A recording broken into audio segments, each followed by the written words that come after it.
When you open C4D by default, you'll be presented with a layout that looks very similar to this.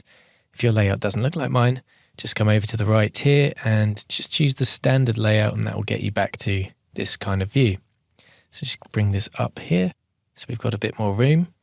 Now, Cinema 4D can be tailored to suit pretty much any workflow, and as you continue to work in C4D, you'll customize the layout with frequently used tools, commands, plugins, and scripts.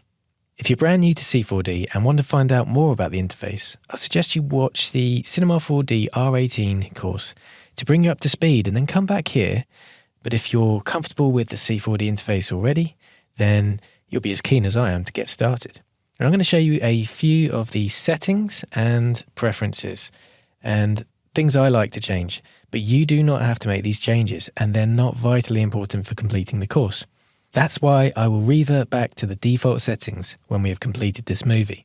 I just want to make you aware of the areas in the program where you can really customize it, and I hope that some of these tips are useful. So let's get started. Well, we've got our project settings already here, and if you can't see them, then you can just choose Edit, Project Settings, or use the shortcut Command D. So we've got the project scale, and this is the units that Cinema 4D is working to. You can use the drop down to change this. Generally, I leave it alone. It's just good to be aware of the size of the objects you're creating, especially when you're working with things such as dynamic simulations. Frame rate, that's very important to us. By default, it's 30 frames per second, and we have a 3-second animation.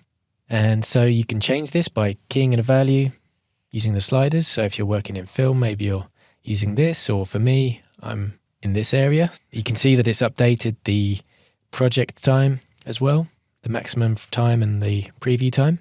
And I just want to make you aware of the presets that you can load in as well. If we want a longer 30 frames per second project, we can just click this button here and this will load in and update all those settings for us. So we can just come back to our default. And of course, you can save presets as well. We're working in linear workflow, and it's generally good just to leave this checked on. We're not going to go into the ins and outs of it. If you want to find out more, right click, and you can do this on any parameter. Just right click and choose Show Help, and that will get you to the exact point in the help documentation. You can read all about this.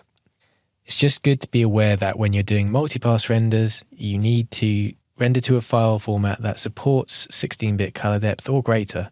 And we'll cover that in our chapter on getting work out of Cinema 4D. So coming over to the key interpolation, if I just move this over a little bit, you can see that it's set to spline by default. Well, in After Effects, if you're like me, you usually have it set up to be linear. Then you can add ease in and out on a per keyframe basis, and you can just tailor it a bit more, get a better sense of it. But by default, it's set to spline. So we're just going to leave that as it is for now. It's just good to be aware that you can come in and change this if you'd like to. So coming back to the project settings tab, we've mentioned the frames per second. If we set that down to 25, for example, let's just come and look at our render settings. Command B is the shortcut, or you can just go and press this button here and that'll bring it up. In R18, Maxon have changed the default width and height. It used to be 800 by 600. And if you're looking at an older version of C4D, then it will look like that. This is important to set up. It has a direct impact on the film aspect and the field of view of cameras as well. So we need to make sure if we're working in 16 by 9 aspect ratio that we set this up correctly. So it has been set up with 1280-720 by default. I don't know why lock ratio isn't checked on automatically, because it means that we can lower this down if we want to create smaller previews. Or if we want to go full HD, we can just type in 1920 and C4D will calculate the height automatically for us. Lock ratio is very useful to have checked on. So at the moment, we've set up our project to be 25 frames per second. Well, our frame rate in our render settings does not match, and it's very important to make sure that they do. So I've just set that manually to 25, or if we're working back in our 30 frames per second project, we can just load in one of those presets. And there you go. Everything's matching. So all these other options in the render settings will be covered when we get work out of Cinema 4D later on in the course. And let's just close this down for now and look at how we can change some settings in the viewport. So Shift V will bring up the viewport settings. Now we're looking at the perspective view, which is where we are now. And sometimes it might be useful to have these outlines around an object. I tend to not like that. If you don't like that too, you can just uncheck this box here and you'll get a sort of bounding box around the object.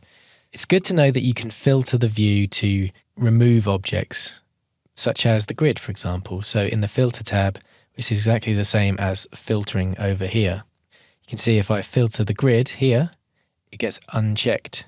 And if you're creating, for example, an OpenGL preview using the new viewport settings such as reflections and screen space ambient occlusion and things like that, you might not want your grid in the way, and maybe you wouldn't want the world axis, for example, in the way. So you can filter those things out and then you get this nice clean preview that would be rendered. In the View tab, when you're creating shots and framing things up, it could be a good idea to increase the tinted border. So if we just increase the opacity of that, you can also change the color as well. When you've got a camera in the scene and you're framing a shot up, if we bring this in, you can see we get these sort of curtains. Depending on the layout as well, you might even have letterbox as well. So we will just start to frame up that shot a bit better because you know that this will be out of view. So if we press Shift V back to our view settings, you can also turn on some guides such as the action safe, the title safe, and these can be useful also. So I'll just reset that back down. The HUD is extremely useful. You can turn on things such as your frames per second. This is good for debugging scenes if they're really heavy. The frames per second can give you a good indication when you start playing back through it. You can turn off objects, and if you had loads of clones, or for example, the frames per second will gradually increase and then you'd be able to see which things were slowing you down. That can be quite useful. It's never going to be accurate. Whenever you're creating on watching back animation in your timeline, don't ever trust the timeline. You need to render previews. That's just another thing to be aware of as well. Some things I like to turn on are the camera, and if I'm using takes, the take system as well, and render settings, things like the active tool.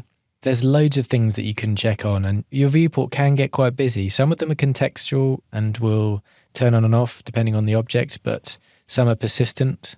For example, with this, it's quite useful to get if we'd been using the selection tool and then maybe the scale tool and some other objects, then you can see here we've just started to build up a list of recently used tools, and that's exactly the same as coming over to here and choosing those, but you've just got access to it with minimal mouse movement. So those recent tools are quite useful to have.